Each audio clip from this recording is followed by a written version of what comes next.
America has something called indefinite detention of American citizens, which was signed into law by President Obama, who also put a note there, my administration will not implement it. But there are people who are not American citizens. That's almost all the humanity. And some of those people, which we purchased by paying people, and some of them we picked up ourselves and put them somewhere between Cuba and the United States of America, thinking that is the safe place, close to home, is still there. And we have done all sorts of things. We invented new torture methods, but a whole lot of people are innocent. They have never been tried. They have never been subjected to any judicial process whatsoever. Human Rights Watch has been concerned about that, and they have issued a recent report. With us is Letta Tayler. Welcome to Muslim Network TV. Thank you so much. It's my honor to join you today to talk about this really important and deeply disturbing topic. And I was quite interested in something you said as we were chatting before the show began, which is that you were asking, how will history judge Guantanamo and the U.S. operation of Guantanamo? And if I may, I'd like to comment on that to start with, because history will judge the United States for the continued operation of Guantanamo 20 years to the day on Tuesday from when they first opened it to indefinitely and unlawfully detain foreign Muslim men and boys without due process and often in very abusive circumstances. This is a blight on U.S. moral authority. It's a recruitment card to armed extremist groups who can use this to fuel their arguments that the U.S. does not value Muslim life. And it is undermining the entire international human rights system. So history will very much judge the U.S. for Guantanamo. I think it will judge not only President Bush, but President Obama, who promised to close Guantanamo and failed. It will judge President Trump, who, of course, was delighted with Guantanamo. And if Joe Biden does not act soon, history will judge President Joe Biden, the current U.S. president, as well. You mentioned, Letta, a couple of times Muslim men and boys. Has America ever indefinitely detained any other people other than Muslim men and boys? That's a very good question. I think the answer is yes, in that we have seen gross, egregious violations of human rights in the detention of people of color in the U.S. This can be immigration detention. It can also be criminal detention in U.S. facilities.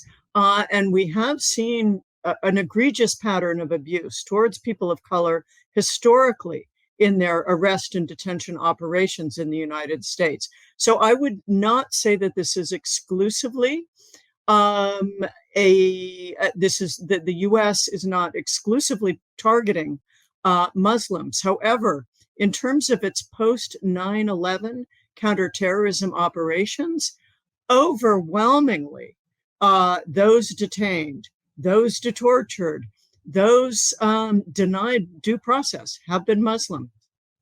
Most of them men, but also some women and some children. You mentioned children and boys. Didn't the person and the officer detaining them or arresting them, transferring them, realize these are children? The officers who are arresting are not necessarily.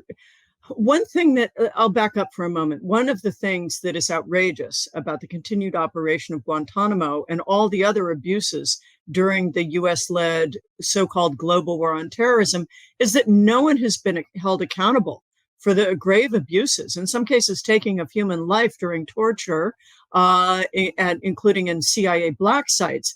So nobody's been held accountable except some very small fish, some small fry in the whole operation. So yes, it may be that those actually doing the arrests and the handovers were officers who realized that some of these detainees were boys. But think of who are the key architects. President George W. Bush knew what was going on. His defense secretary, Donald Rumsfeld, his vice president, Dick Cheney, his Office of Legal Counsel, they knew exactly what they were doing, and they bended themselves into a pretzel to circumvent the law, to try to get away with it.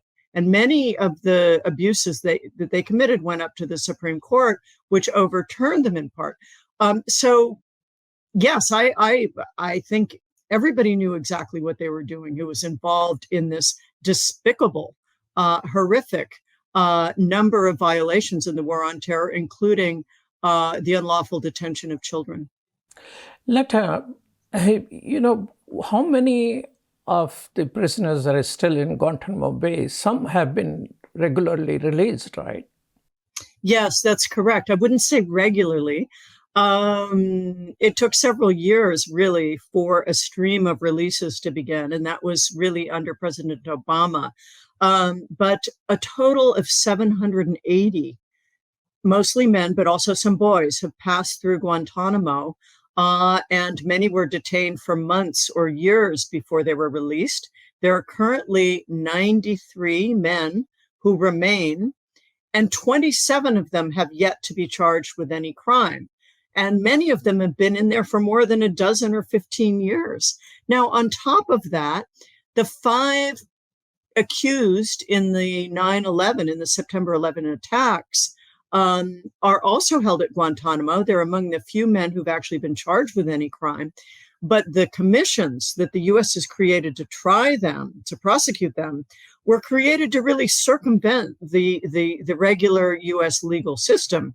And there are so many flaws in the Guantanamo military commissions that the 5 men accused of 9/11 haven't even been brought to trial yet. All of the whole case is caught up in pretrial hearings, and mostly going back and forth over allegations of torture, because these defendants were tortured, and in addition to allegations of unlawful eavesdropping by the Central Intelligence Agency on attorney-client privilege, on attorney-client conversations that were privileged and private.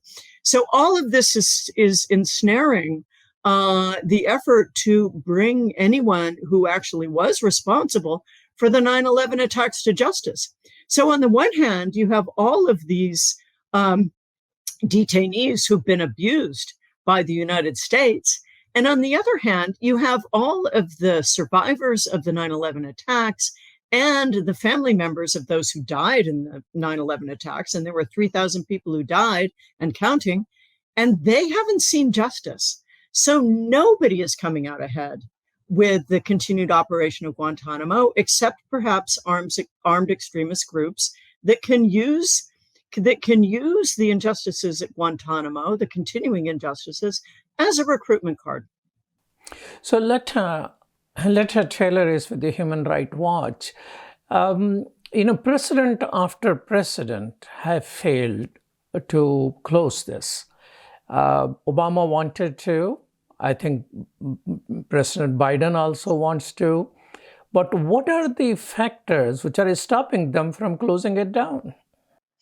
Well, Obama himself admitted later on that he really lacked the courage to push ahead with Guantanamo, and he made choices to pursue other agendas domestically, such as trying to get national health care for all, which is, of course, a worthy cause. But it really didn't have to be one or the other. When Obama came to power, he had a majority in both houses of the U.S. Congress. That's our legislative body.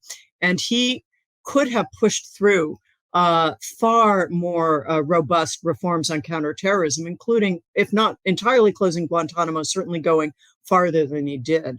So Obama tried, but lacked the courage to keep on going. And then once he, I think, woke up to the fact that he really ought to, he didn't have a majority in Congress anymore. Biden is also dealing with a tricky political situation with the U.S. Congress, which is banned prosecutions on the domestic mainland, on U.S. soil, for trials of any of the Guantanamo detainees. However, there's plenty he could do. For example, he could prosecute through Zoom or some other video conferencing mechanism. That's what they're doing with a lot of the pretrial procedures anyway at Guantanamo. He could pursue plea agreements with the 9/11 defendants and other people who are accused, who I can't speak for them, whether they'd agree or not, but they've all got lawyers. They've got excellent lawyers, and nobody's tried that.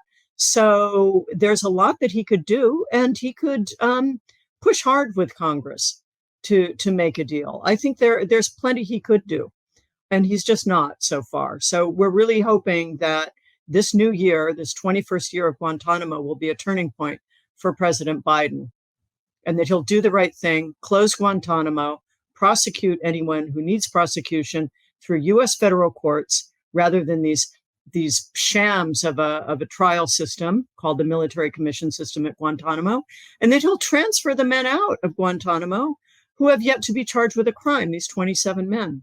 They should not be held indefinitely.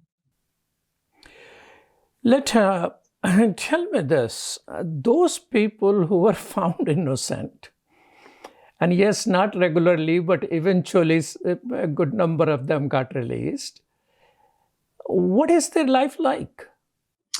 For many of these men, life has been miserable since Guantanamo. Many are ostracized by their communities, by their families.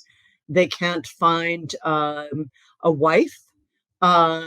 They or perhaps their families, including their wives, have left them long ago. Their children have grown up and are strangers to them. It's hard for them to find work. Some of them are not able to move freely within the countries where they've been transferred. Some have been transferred back to home countries where they feared abuse, including torture.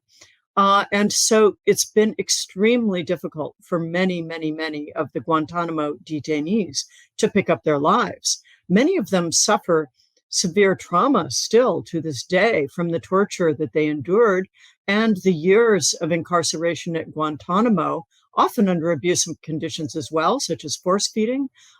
So they have a lot of wounds that still need healing in many cases. And the U.S. owes them apologies and redress. The U.S. should be helping fund and ensure that they obtain the psychosocial and medical care that they really need to get on with their lives. Is there any possibility of any compensation or assistance in rehabilitating hundreds of people who were found innocent and finally released? Yes. Well, I would say that these men were not necessarily, and I believe they were all men by the time they were released, including those who entered as boys. They weren't necessarily found innocent, but they were not prosecuted and they were cleared for transfer or release, meaning the U.S. government didn't have enough evidence, if any evidence, against them. So, and innocent by default, I think you could argue that they were found innocent in that sense. But it's not that they went to trial and were acquitted. I just wanted to make that distinction.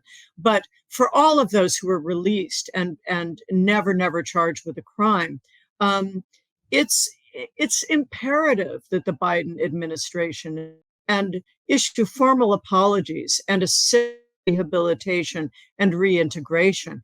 But so far, we've seen really no appetite for that.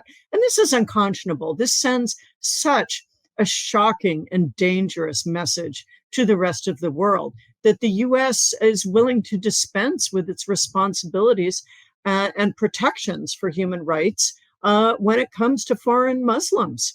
Really, it's an incredibly, in addition to being immoral, unconscionable and unlawful, it's just an incredibly dangerous message. So Human Rights Watch and many other organizations, sister organizations, we are continuing to step up the pressure on the U.S. authorities to do the right thing by these men.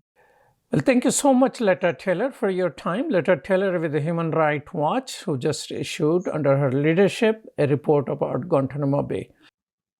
It was my honor to join you. Thank you so much on behalf of me and Human Rights Watch.